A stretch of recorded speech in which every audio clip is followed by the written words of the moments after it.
Jangan lupa like, subscribe, dan share ya. Bismillahirrahmanirrahim.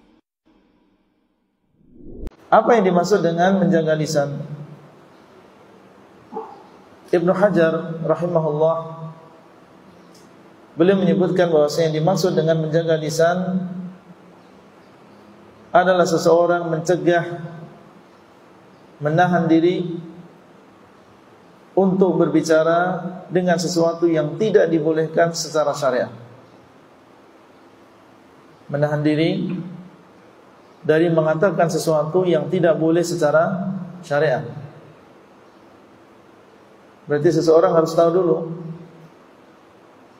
ini dibolehkan atau tidak secara syariat. Ketika dia mengetahui ini tidak boleh, maka dia harus menahan diri dari mengucapkan ucapan tadi. Dan dalil baik di dalam Al-Quran maupun Sunnah yang mendorong kita untuk menjaga lisan cukup banyak. Kita sebutkan dari Al-Quran adalah firman Allah SWT, di antaranya wa qul li'ibadi yaqulu allati hiya ahsan inna syaitana yanzagu bainahum inna syaitana kana lil insani aduwan mubinan. Allah mengatakan, dan katakanlah wahai Muhammad kepada hamba-hambaku, hendaklah mereka mengucapkan ucapan yang paling baik. Katakan kepada hamba-hambaku, hendaklah mereka mengucapkan yaqulul lati hiya ahsan. Hendaklah mereka mengucapkan ucapan yang paling baik. Dalam bahasa Arab ada ahsan, ada hasan. Ahsan ini yang paling baik, hasan itu yang baik. Yang diperintahkan untuk diucapkan yang mana? Yang paling baik. Seandainya kita mengetahui ucapannya adalah ucapan yang baik, ini juga ucapan yang baik, ini juga ucapan yang baik, maka yang kita diperintahkan untuk mengucapkannya adalah yang paling baik. Kenapa kita disuruh untuk mengucapkan ucapan yang paling baik? Karena syaitan banyak menaruh bibit-bibit ya, pertikaian, permusuhan adalah dengan sebab ucapan yang tidak bisa dijaga. Inna syaitana yanzagu bainahum. Sesungguhnya syaitan akan membisiki kepada mereka dengan sebab ucapan yang diucapkan tadi.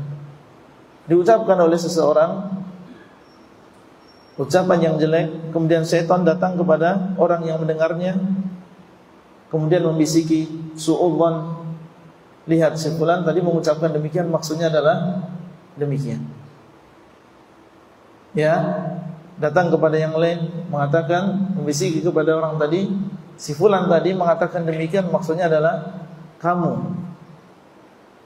Ya, sehingga apa? Terjadi su'udzan, berburuk sangka karena sebab ucapan yang diucapkan oleh si fulan. Sehingga terjadilah kerusuhan, keributan di antara mereka. Dan inilah yang diinginkan oleh syaitan. Mungkin dia tidak bisa mengajak mereka, menyesatkan mereka kepada perkara yang besar, kepada kesyirikan, ya, kepada kebid'ahan. Melihat semuanya sudah iltizam dengan sunnah, berpegang teguh dengan sunnah, maka dia mencari jalan lain, yaitu dengan at-tahrish, memecah belah di antara manusia. Di antaranya adalah dengan melalui lisan ini. Makanya Allah mewanti-wanti, menyuruh kita ucapkan yang paling baik. Ada yang baik, semuanya adalah baik, tapi kita memilih mana yang paling baik di antara ucapan tadi, dengan maksud supaya jangan sampai dipelintirkan oleh syaitan, digunakan untuk yang memasukkan di dalam hati orang yang mendengarnya su'udzan. Inna syaitana yanzagu bainahum, inna syaitana kana lil insani aduwan mubina. Sesungguhnya syaitan bagi manusia, yaitu bagi seluruh manusia, ini adalah musuh yang mubinan, musuh yang nyata. Kalau sudah terjadi permusuhan di antara saudara, maka banyak kerugian yang akan mereka terima. Karena kalau sudah bermusuhan, ya sudah tidak bisa menghadiri majelis seperti ini sama-sama, saling bersaing, ya, sehingga seharusnya kebaikan yang bisa dilakukan dengan bersama-sama, karena mereka tidak akur, akhirnya tidak terjadi maslahatan. Karena masing-masing ego dengan keinginannya, ingin semuanya diterima, ingin pendapatnya diterima. Kalau terjadi perseteruan, pertikaian, ini banyak masalah yang kita tinggalkan, banyak perkara yang tidak bisa kita kerjakan. Makanya syariat ini sangat menekankan kepada kita adanya persatuan. Karena dengan persatuan, tentunya adalah persatuan di atas kebenaran, banyak perkara yang bisa kita kerjakan. Inna syaitana kana lil insani aduwwan mubina. Sesungguhnya syaitan bagi manusia ini adalah musuh yang nyata. Dalam surat Al-Isra ayat yang ke-53. Di dalam ayat yang lain Allah SWT mengatakan fajtanibur rijsa minal awthani wajtanibu qaulaz zur. Allah SWT memerintahkan kepada orang-orang yang beriman supaya mereka menjauhi yang pertama ar-rijsa minal awthan, menjauhi berhala yang najis.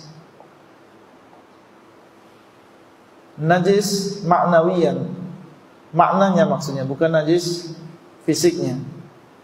Karena kesyirikan adalah perkara yang najis, perkara yang sangat buruk. Maksudnya di sini adalah najis maknanya. Fajtanibur rijsa minal awthan. Hendaklah kalian menjauhi perkara yang najis dari berhala-berhala. Allah memulai dengan larangan yang paling besar, yaitu larangan melakukan kesyirikan. Wajtanibu qaulaz zur, dan hendaklah kalian menjauhi ucapan yang tidak dibenarkan. Lihat bagaimana Allah menggandengkan antara larangan melakukan kesyirikan dengan larangan mengucapkan ucapan yang zur. Termasuk di dalamnya adalah kebohongan, ghibah, namimah, ini masuk dalam qaulaz zur. Digandengkan antara larangan berbuat syirik dengan larangan mengucapkan ucapan yang tidak dibenarkan. Ini menunjukkan tentang bagaimana syariat, bagaimana Allah SWT menyuruh kita untuk menjaga ucapan kita. Di antara cara untuk menjaga lisan, cara yang termasuk cara yang penting adalah seseorang berdoa kepada Allah dengan kesungguhan. Setelah kita mengetahui ternyata lisan ini bahayanya demikian, dan orang yang bisa menjaga lisan maka keutamanya demikian, maka seseorang meminta kepada Allah, dan tidak ada yang mustahil bagi Allah. Allah bisa saja memberikan hidayah kepada seseorang sebelumnya dia tidak bisa menjaga lisan, kemudian akhirnya dia bisa menjaga lisan. Maka seseorang bertadarru', merendahkan diri kepada Allah, meminta kepada Allah supaya dijadikan orang yang bisa menjaga lisannya. Ya, mengatakan, ya Allah, jadikanlah aku termasuk orang yang menjaga lisan dengan baik, tidak mengucapkan kecuali ucapan yang benar. Mudahkan aku bertemu dengan orang-orang yang saleh, yang bisa menjaga lisannya. Jauhkan aku dari orang-orang yang senang ghibah. Doa yang kita ucapkan itu menunjukkan kesungguhan kita. Berarti kita memang benar-benar ingin baik, ingin berubah, sehingga kita mau berdoa kepada Allah. Ya, orang mau berdoa berarti dia memang ingin berubah, ya, dari kebiasaan yang tidak baik tadi. Kemudian di antara caranya adalah merasa diawasi oleh dua malaikat. Yang Allah SWT telah mengabarkan bahwasanya tidak ada sesuatu yang diucapkan oleh lisan kecuali di sana ada malaikat yang mengawasi. Allah mengatakan ma yalfidhu min qaulin illa ladaihi raqibun atid. Tidaklah dia mengucapkan sebuah ucapan kecuali di situ ada malaikat yang mengawasi. Jadi satu ucapan yang kita ucapkan ditulis oleh malaikat, diawasi oleh malaikat. Maka seseorang ketika dia merasa diawasi oleh dua orang malaikat dan semuanya ditulis, dia akan berhati-hati di dalam ucapannya.